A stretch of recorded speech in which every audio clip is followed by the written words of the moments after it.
So my birthday is October 30th, All Hallows Eve, and one year when I was way too young to be seeing scary movies in a movie theater, NBC broadcast the original Halloween. He came home when the deepest fears are made real, when the darkest nightmares come true,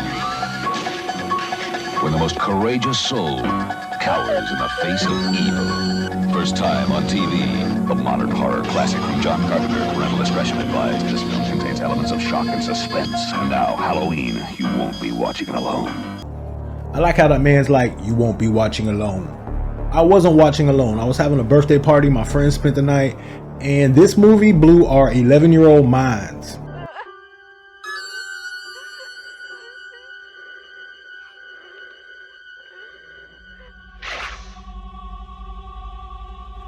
This film not only terrified and entertained me, this was the first film I ever saw as a kid where I was keenly aware that the filmmakers were manipulating me. Mostly in simple, subtle ways, by just using lighting and the editing, the framing of the shots, and the music. Definitely the music. Halloween was the movie that made kid me not only fall in love with this film, it made me interested in filmmaking. After seeing it, I wanted to know what a director did, what cinematography was. I don't even think it was called cinematography back then, but there was something both subliminal and visceral about this original film that I connected with, and a lot of other people connected with it too.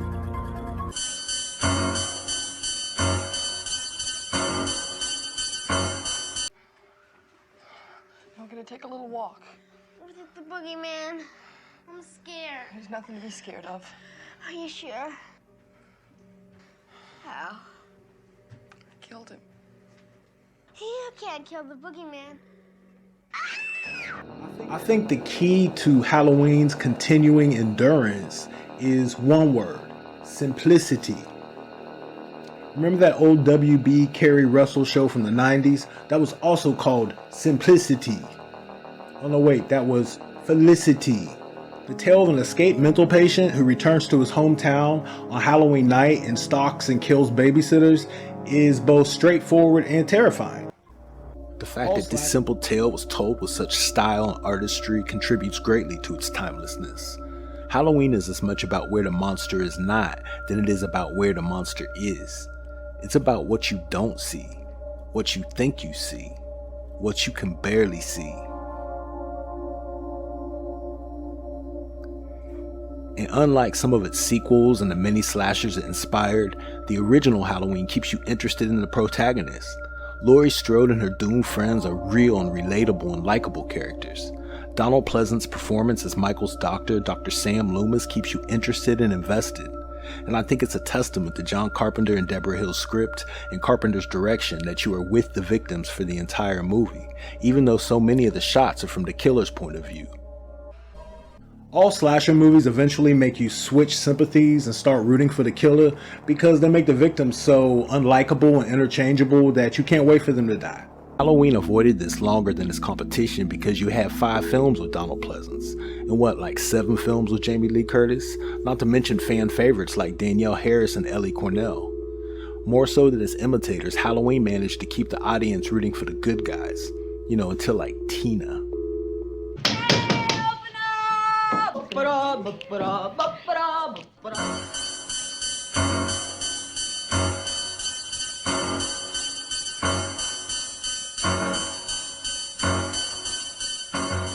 To me, Michael Myers is scarier than his contemporaries like Freddy Krueger or Jason Voorhees because Michael Myers is the only one that comes to you. Freddy Krueger is a magical, fantastical character, and if your parents never murdered a child predator years ago on Elm Street, he won't bother you. If you never want to meet Jason, then just don't go to Crystal Lake. If you want to avoid Leatherface from Texas Chainsaw Massacre, avoid Texas. If you want a safe, legal abortion, avoid Texas. Are you a person of color that wants to walk around unaccosted at night? Avoid Texas. But Michael Myers is the only one that comes to you. Haddonfield, the town where Halloween is set, is purposely designed to evoke any town USA. The typicality of where the boogeyman stalks his prey is by design, and that shit works. It doesn't really matter where you're from. Michael Myers embodies a fundamental fear that we all share, no matter age, race, gender, or political affiliation. We all share that fear that maybe, just maybe, we are not alone in our house. It's in our house. That fear that someone is hiding in the dark room we just entered. That someone is under the bed. That someone is hiding in the closet. In our real lives, they never are. But in the Halloween movies, the boogeyman is real. Annie? Mom?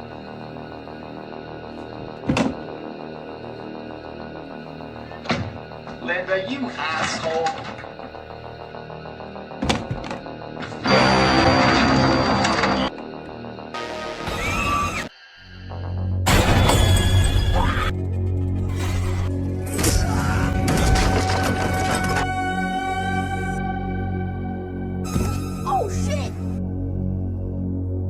Although there were no black people in the original Halloween, I am convinced a black character's name was mentioned because of this exchange.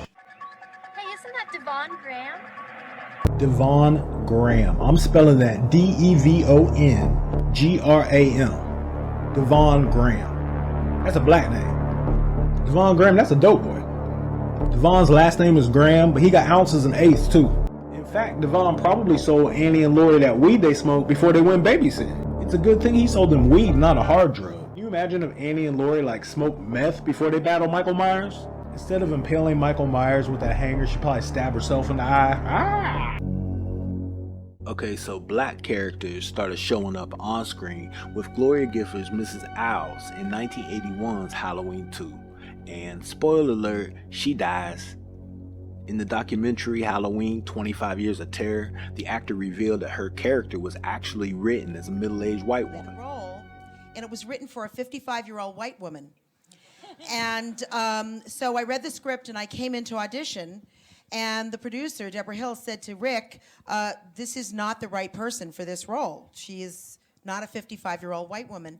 And Rick said, no, but I think she's got the authority, and I think she can, and I think she can do it. So I came back to for the callback, and they said, okay, if the cast is young and beautiful, then you can be the head nurse. And of course, the cast was young and beautiful, and so I got the role. And while there were less black characters in the Halloween films of the 80s and the 90s than were seen in the Friday the 13th and the Nightmare on Elm Street films, the black folks in most Halloween films were treated at least slightly better than the competition treated their brothers and their sisters. Freddy!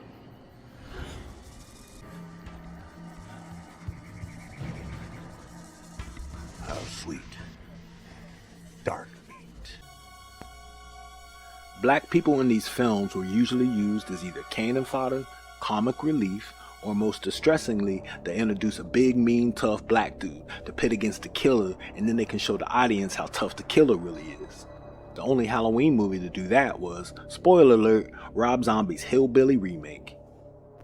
I think the fact that the Halloween movies treated black people slightly better than Friday the 13th and Freddy movies is very John Carpenter-esque. There were no black people for Michael Myers to kill in Halloween 4, there were no black folks in Halloween 5, there were no black folks in Halloween 6. LL Cool J was an H2O, Michael Myers didn't kill him. Michael Myers didn't kill Busta Rhymes in Halloween Resurrection. Maybe Michael Myers doesn't kill East Coast rappers. Michael Myers killed Tyra Banks in Resurrection, so he kills models. When Tyra died, I got over it real fast. I didn't cry at all. I was actually chopping onions when Tyra Banks got killed by Michael Myers, and nothing. I like the way Rudy in Resurrection fought Michael. Oh shit. He was like, stick him, oh shit, and run. That's how I would fight Michael Myers. Stick him, oh shit, and run. Kill me. Oh shit. And it completely sucks that the first Halloween movie to have 3 black main characters had to be literally the worst film in the franchise. This is that film where Busta Rhymes karate kicks Michael Myers with pseudo kung fu. I also like how Rudy's character, he's so ill-defined, following the genre rules of slasher victims. He has one character trait, he's a chef. So of course he fights Michael with a rolling pin and spices to the eyes. But his final girls before him have proven that's actually the most effective way to fight the shape. Take out his eyes, so props to Resurrection for honoring his multiple tropes. At the end of the day, the blackest thing about Michael Myers is this from the first movie. Here, now, for God's sakes, he can't drive a car. He was doing very well last night. So he's been locked up since he was 6 years old, never took driver's ed, never had a driver's license, yet he drive around like Bubba Wallace at Talladega? That's black. That's black. That's like 75% of my cousins on my daddy's side black.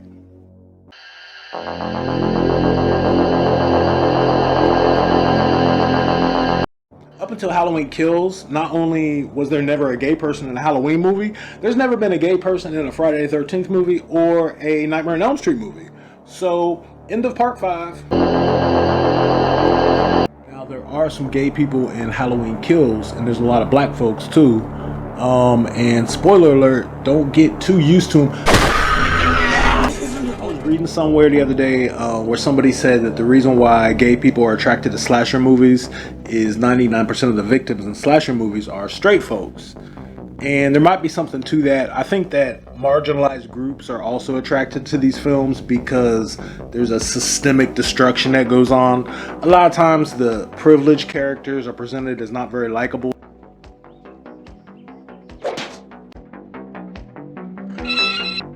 Gay folks are not monolithic, and neither are black people. So not all gay people like slasher movies, and not all black people like slasher movies either. This is my very first movie retrospective. I hope you enjoyed it. There's a lot of Halloween content on YouTube, a lot more comprehensive than this.